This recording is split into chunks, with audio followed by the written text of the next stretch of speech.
ஏற்கனவே நான் உங்களுக்கு வீட் கிச்சடி ஒன்று ஷேர் பண்ணியிருக்கேன். இது இன்னொரு டைப்புங்க. என்கிட்ட இருக்கிற காய்கறி எல்லாமே நான் கட் பண்ணி எடுத்துக்கிட்டேன்.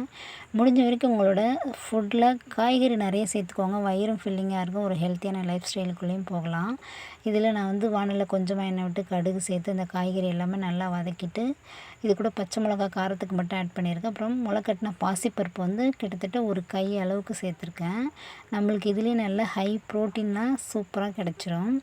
இது கூட கொஞ்சமாகவே வீட்டு ரவையை சேர்த்து நல்லா மிக்ஸ் பண்ணி ஒரு 10 நிமிஷம் லோ ஃப்ளேம்லேயே வச்சு குக் பண்ணுங்கள். சூப்பராக குழைவாக கிடச்சிரும். அவ்வளோ டேஸ்ட்டாக இருக்குங்க இந்த பாசிப்பருப்பு கூட நம்ம சாப்பிடும்போது.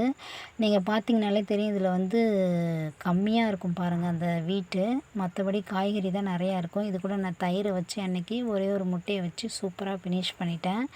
கண்டிப்பாக நீங்கள் இந்த ரெசிபி நீங்கள் ட்ரை பண்ணி பாருங்கள்.